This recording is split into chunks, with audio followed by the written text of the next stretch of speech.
And in the Middle East, covered in black, dozens of women marked the International Women's Day by gathering in the center of the Kurdish capital to raise their voices in condemnation of the recent surge in femicides in the region. We have details in this report.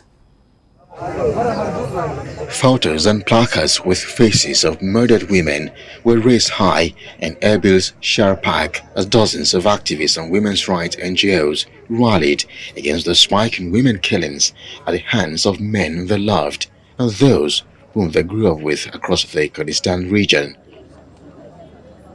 The Kurdish women marked the International Women's Day by honoring the lives which were unfairly and brutally taken in at least 11 femicides in Erbil, Suleimani, Duhok and Koya so far this year.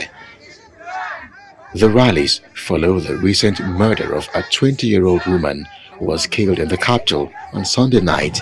The details of her death remain vague as her brother and uncle are being held by the police as the main suspect.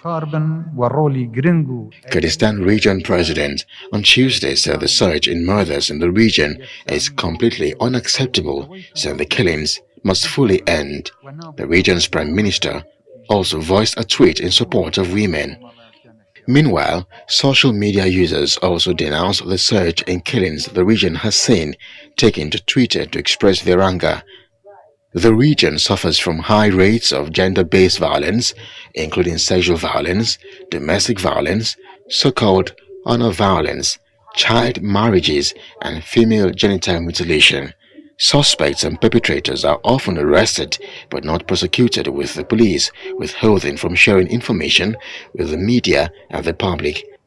The Erbil-based NGO Seed Foundation also called on the Kurdistan regional government to investigate and prosecute and develop a clear strategy to respond to honor killings. In December, it launched an app to tackle violence against women.